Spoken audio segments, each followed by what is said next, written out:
आज से 150 साल पहले एक छोटे से कॉटन ट्रेडर ने भारत को बदलने का सपना देखा। इस बात से बिल्कुल अनजान कि एक दिन उनका यही सपना एक ऐसे बिजनेस एम्पायर को जन्म देगा जो न केवल भारत को बदलेगा बल्कि करोड़ों भारतीयों के दिल को भी जीत लेगा। ये कहानी है टाटा ग्रुप की। इंस्पायर होने के लिए तैयार हो जाइए। ईयर 1839 जमशेदजी टाटा का जन्म होता है। 1858 में जमशेद जी अपनी एजुकेशन कंप्लीट करते हैं और अपने फादर के साथ मिलकर कॉटन ट्रेडिंग का बिजनेस करने लगते हैं। अगले 10 सालों में कई मुश्किलों के बावजूद उनका बिजनेस काफी बड़ा बन जाता है। लेकिन जमशेद जी केवल कॉटन को ट्रेड करके सेटिस्फाइड नहीं थे, वो खुद कॉटन से क्लोथ्स मैन्युफैक्चर करना चाहते थे। इसीलिए 1877 में उन्होंने नागपुर में एम्प्रेस मिल को सेटअप किया और मैन्युफैक्चरिंग चालू की। लेकिन एक प्रॉब्लम थी, वहां के वर्कर्स अपने काम के लिए ज्यादा सीरियस नहीं थे। ऑलमोस्ट हर दिन 20% वर्कर्स एब्सेंट हो जाते थे, हफ्तों की छुट्टी लेते थे और ज्यादा देर तक काम नहीं कर पाते थे। जमशेद जी ने इसके लिए एक इनोवेटिव सॉल्यूशन निकाला। उन्होंने वर्कर्स के लिए प्रोविडेंट फंड की स्कीम लॉन्च की। मतलब अब वर्कर्स को रिटायरमेंट के बाद पेंशन मिलने वाली थी। दूसरा, उन्होंने वर्कर्स का मेडिकल इंश्योरेंस करवाया और फाइनली फैमिली डेज और स्पोर्ट्स डेज जैसे इवेंट्स ऑर्गेनाइज करवाए। इन्हीं इवेंट्स में अच्छा परफॉर्म करने वाले वर्कर्स को सबके सामने रिवॉर्ड भी किया जाता था। इन सभी इनिशिएटिव से वर्कर्स काफी वैल्यूड फील करने लगे, जिससे उनके अटेंडेंस और परफॉर्मेंस दोनों काफी इंप्रूव हुई। इनमें से कई स्कीम्स इतनी फ्यूचरिस्टिक थी कि पूरी दुनिया में इन्हें तब तक किसी ने इंप्लीमेंट नहीं किया था। 1880s में जमशेद जी ने देखा कि इंडिया में इंडिपेंडेंस की डिमांड बढ़ती जा रही है। जमशेद जी का मानना था कि इंडिया को इंडिपेंडेंट होने के लिए और इंडिपेंडेंस को सस्टेन करने के लिए इकोनॉमिकली सेल्फ सफिशिएंट बनना पड़ेगा और सभी एसेंशियल प्रोडक्ट्स को इंडिया में ही बनाना होगा। इसीलिए उन्होंने अलग अलग एरियाज में और भी इंडियन बिजनेसेस बिल्ड करना चालू कर दिए। उन्होंने सबसे पहले पंचगनी के पहाड़ों में स्ट्रॉबेरी फार्मिंग की शुरुआत की, जिसका इम्पैक्ट ये हुआ कि आज भी पंचगनी स्ट्रॉबेरी फार्मिंग और जैम फैक्ट्रीज के लिए जाना जाता है। जमशेद जी ने यह भी ऑब्जर्व किया कि बेंगलोर और मैसूर का वेदर फ्रांस जैसा है, इसीलिए वो फ्रांस में ब्रीड किए जाने वाले सिल्क वॉर्म्स को इंडिया ले आए। उन्होंने बेंगलोर और मैसूर में जमीनें खरीदी, टाटा सिल्क फार्म ऑर्गेनाइजेशन की शुरुआत की और लोकल फार्मर से सिल्क वॉर्म ब्रीडिंग करवाई। उनके इसी इनिशिएटिव से इंडिया को मैसूर सिल्क और बेंगलोर मैसूर सिल्क साड़ी जैसे पॉपुलर प्रोडक्ट्स मिले। जमशेद जी अपने होम टाउन बॉम्बे को बहुत पसंद करते थे और जानते थे कि शहर की डेवलपमेंट के लिए वहां एक वर्ल्ड क्लास होटल होना बहुत जरूरी है। इसीलिए उन्होंने 1898 में द ताज महल होटल बनाना चालू कर दिया। उन्होंने पर्सनली कंस्ट्रक्शन और डिजाइन प्रोसेस में हिस्सा लिया। उनका विजन था कि होटल का हर रूम समुंदर को फेस करे और गेस्ट को ऐसा फील हो जैसे वो पानी में फ्लोट कर रहे हो। 1903 में होटल को पहली बार पब्लिक के लिए ओपन किया गया और ये पूरे बॉम्बे की पहली बिल्डिंग बनी जिसमें लाइट्स इलेक्ट्रिसिटी से जलती थी। जमशेद जी ने ऐसे और भी कई इनिशिएटिव्स लिए, लेकिन उनका सबसे इंपैक्टफुल इनिशिएटिव था स्टील का बिजनेस स्टार्ट करना। इंडिया में कंस्ट्रक्शन, रेलवेज और मैन्युफैक्चरिंग जैसी हर इंडस्ट्री को डेवलप करने के लिए स्टील की जरूरत थी। इसीलिए उनका सपना था इंडिया में ही एक स्टील प्लांट खोलना। उन्होंने अपनी लाइफ के 17 साल इंडिया में जगह जगह हाई क्वालिटी आयरन ओर ढूंढने में लगा दिए, क्योंकि स्टील बनाने के लिए आयरन सबसे इंपॉर्टेंट रॉ मटेरियल होता है। लेकिन सैडली जमशेद जी को लगातार फेलियर्स का सामना करना पड़ा। फिर अल्टीमेटली 1899 में उन्हें बंगाल प्रोविंस में रिच आयरन ओर रिजर्व्स मिल गए, जिसके बाद उन्होंने तुरंत आयरन ओर माइनिंग और एक स्टील प्लांट सेटअप करना स्टार्ट कर दिया। लेकिन अनफॉर्चुनेटली जमशेद जी खुद अपनी आंखों से इंडिया में स्टील बनते नहीं देख पाए,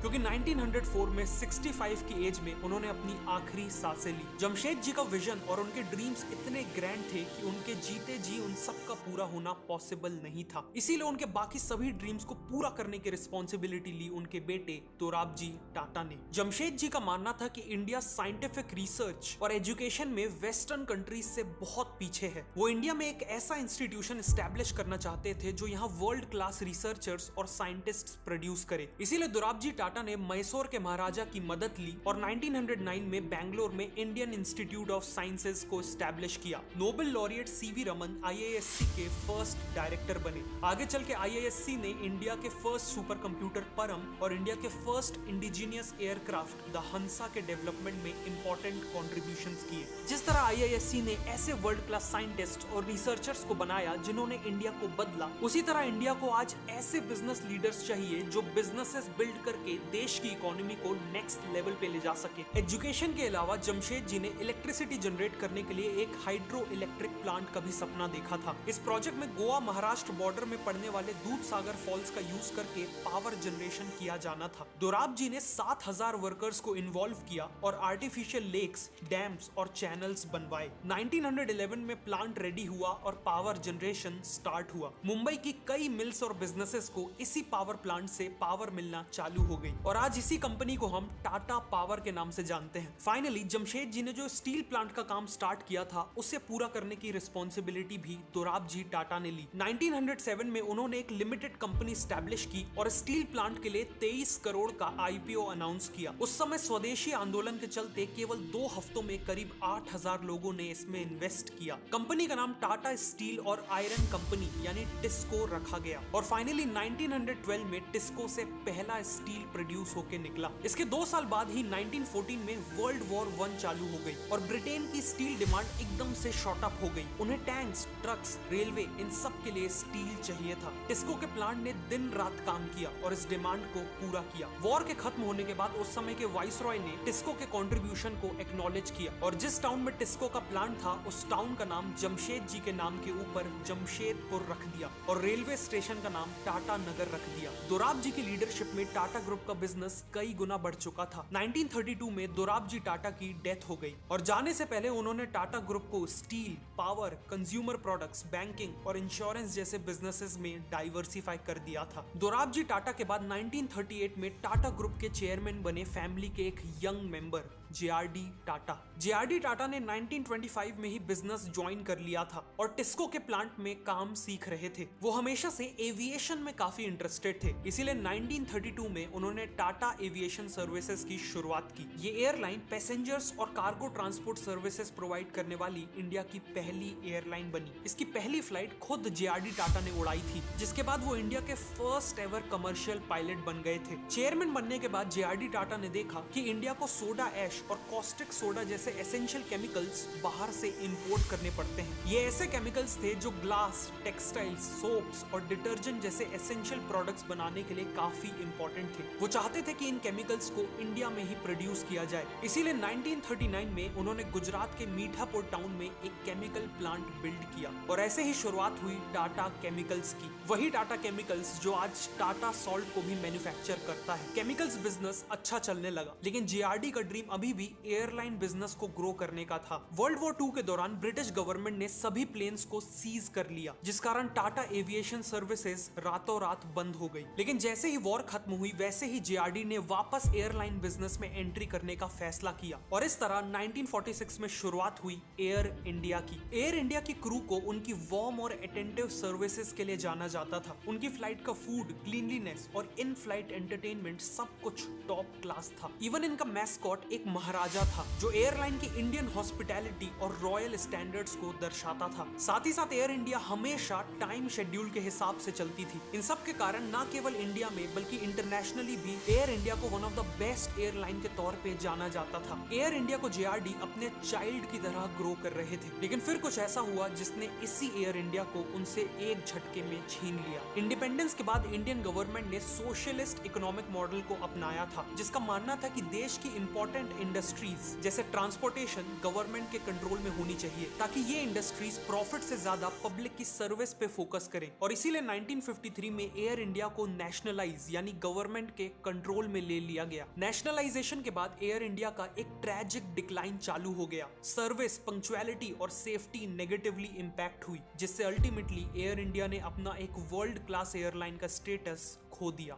लेकिन एयर इंडिया के सेटबैक के बाद भी JRD टाटा ने टाटा ग्रुप को ग्रो करने में कोई कसर नहीं छोड़ी। उन्होंने देखा कि इंडिपेंडेंस के बाद भी देश में कोई भी इंडियन कॉस्मेटिक्स ब्रांड नहीं है, इसीलिए उन्होंने लैक्मे की शुरुआत की। लैक्मे एक फ्रेंच वर्ड है जिसका मतलब हिंदी में लक्ष्मी होता है। JRD ने डेलिबरेटली इस ब्रांड को एक इंडियन नाम नहीं दिया। उन्हें पता था कि इंडियन वुमेन फॉरेन ब्रांड से ऑब्सेस्ड थी और फॉरेन ब्रांड्स को ही हाई क्वालिटी मानती थी, इसीलिए लैक्मे नाम देकर उन्होंने इस कॉस्मेटिक्स ब्रांड को इंटरनेशनल लेवल की एस्पिरेशनल वैल्यू दी। लेकिन रियलिटी में लैक्मे का मतलब अभी भी इंडिया से डीपली कनेक्टेड था। इसके अलावा जेआरडी ने जमशेदपुर में एक रेलवे इंजन्स बनाने वाली फैक्ट्री को खरीद लिया और शुरुआत की Tata locomotive and engineering company limited की, जिसे बाद में टेल्को कर दिया गया। इनिशियली टेल्को केवल रेलवेज के लिए स्टीम इंजन्स बनाती थी, लेकिन जेआरडी ने जल्द ही ट्रक मैन्युफैक्चरिंग में एक्सपैंड कर दिया। उन्होंने टाटा 407 ट्रक लॉन्च किया, जो अपने स्लिम और स्ट्रॉन्ग डिजाइन के लिए काफी पॉपुलर हो गए और इंटरनेशनल ब्रांड्स को बीट करते हुए इसने 70% मार्केट शेयर कैप्चर कर लिया। इंजन्स और ट्रक्स बनाने वाली इसी टेल्को कंपनी को आज हम सब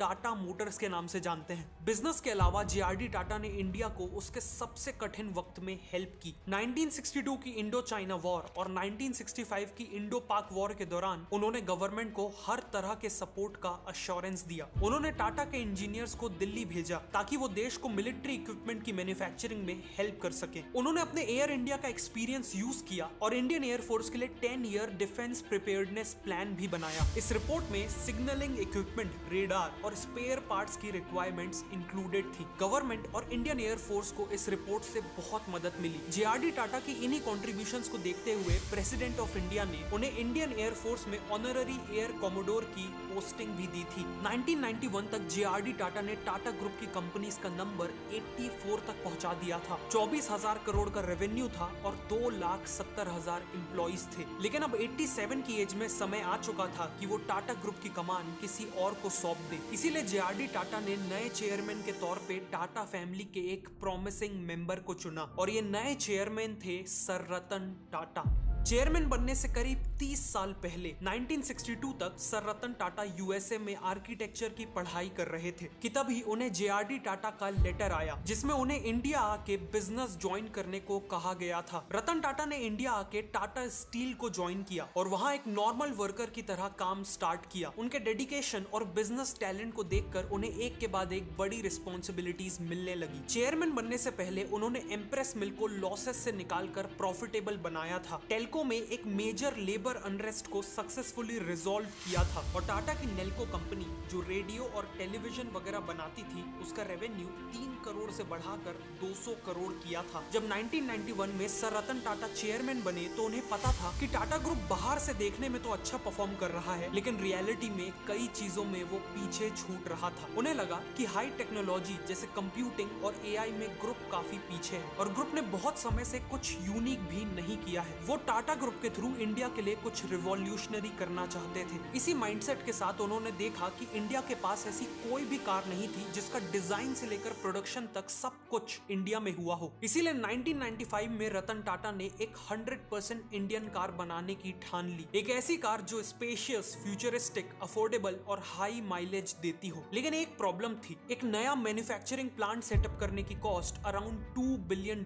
थी, जो उस समय एक बहुत बड़ा अमाउंट था। इसीलिए टाटा मोटर्स ने जुगाड़ लगाया और ऑस्ट्रेलिया में निसान का एक पुराना प्लांट 1/5 कॉस्ट में खरीद लिया। इस पूरे प्लांट को डिसमेंटल करके इंडिया लाया गया और पुणे में रीबिल्ड किया गया। रतन टाटा ने खुद कार को डिजाइन करने में एक इम्पोर्टेंट रोल निभाया और फाइनली 1998 में कार को लॉन्च किया। ये एक इंडियन कार थी, इसीलिए इसका नाम रखने के लिए इंडियन से इंडी लिया गया और कार से का, और इन्हें जोड़कर बनी इंडिका, टाटा इंडिका। ऑटोमोबाइल के बाद रतन टाटा ने टेक्नोलॉजी पे फोकस किया। उन्होंने देखा कि टीसीएस का फोकस इंडियन कंपनीज को एडमिनिस्ट्रेटिव सर्विसेज जैसे डेटा एंट्री और बुक कीपिंग देने में था, जो बहुत ही बेसिक लेवल का काम था। इसीलिए रतन टाटा ने टीसीएस का फोकस एडमिनिस्ट्रेटिव सर्विसेज से शिफ्ट करके सॉफ्टवेयर सर्विसेज पे ले आया, जिसके बाद टीसीएस ने इंडिया की और इवन वर्ल्ड की बिगेस्ट ऑर्गेनाइजेशंस के लिए कस्टमाइज्ड सॉफ्टवेयर्स बनाना चालू कर दिए। रतन टाटा ने टीसीएस का आईपीओ भी लाया, जिससे कंपनी को एक्सपैंड करने के लिए फंडिंग मिली और इन्हीं स्टेप्स से आज भी टीसीएस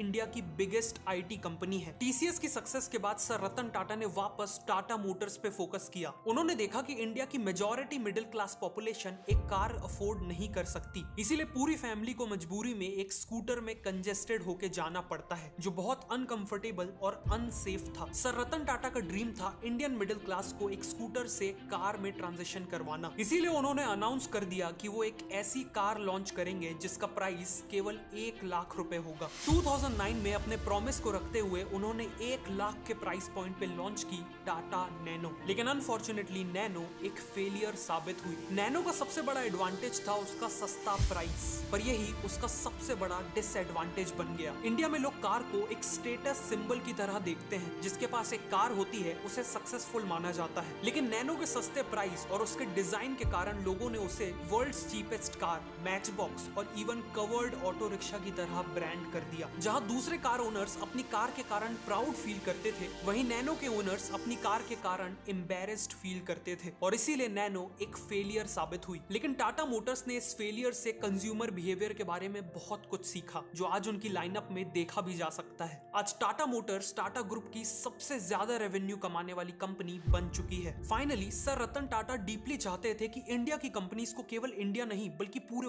वर्ल्ड में बिजनेस करना चाहिए, और इसीलिए फॉरेन मार्केट्स में एक्सपैंड करने के लिए उन्होंने एक के बाद एक फॉरेन ब्रांड्स को अक्वायर करना चालू कर दिया। जैसे टाटा मोटर्स को ग्लोबल लग्जरी मार्केट में एक्सपैंड करने के लिए उन्होंने जैगवार और लैंड रोवर को अक्वायर कर लिया। ग्लोबल टी और कॉफी मार्केट में एक्सपैंड करने के लिए ब्रिटिश ब्रांड टेटली और यूएस ब्रांड 8 o'clock कॉफी को अक्वायर कर लिया। सिमिलरली टाटा की हर मेजर कंपनी जैसे Tata steel, TCS, Tata chemicals और आईएचसीएल ने भी एक्विजिशंस किए, और आज इन्हीं डिसीजंस के कारण टाटा ग्रुप का आधे से ज्यादा रेवेन्यू इंडिया के बाहर से आता है। सर रतन टाटा की लीडरशिप में टाटा ग्रुप ने जो अचीव किया उसकी लिस्ट बहुत लंबी है। चाहे वो टाइटन द्वारा वर्ल्ड की स्लिमेस्ट वॉच बनाना हो, टीसीएस का वर्ल्ड का one of the most powerful super computer बनाना हो, या फिर टाटा स्काई को लॉन्च करके टेलीविजन मार्केट को डिसरप्ट करना हो, ऑलमोस्ट हर एरिया में टाटा ग्रुप ने सक्सेस हासिल की। सर रतन टाटा का कहना है कि अगर तेज चलना है तो अकेले चलो, लेकिन अगर दूर तक चलना है तो सबको साथ लेके चलो। टाटा ग्रुप ने हमेशा इसी फिलॉसफी के साथ बिजनेस किया है। एक तरफ बड़ी बड़ी कंपनीज बनाई है तो वहीं दूसरी तरफ स्कूल्स, कॉलेजेस और हॉस्पिटल्स भी बनाए हैं। टाटा ग्रुप हमेशा अपने इन्वेस्टर्स, अपने एम्प्लॉइज, अपने कस्टमर्स और अल्टीमेटली अपने देश को साथ लेकर चला है, और इसीलिए आज उन्हें जितनी भी सक्सेस मिली है उससे कई गुना ज्यादा लोगों की रिस्पेक्ट मिलती है। ये कहानी थी टाटा ग्रुप की।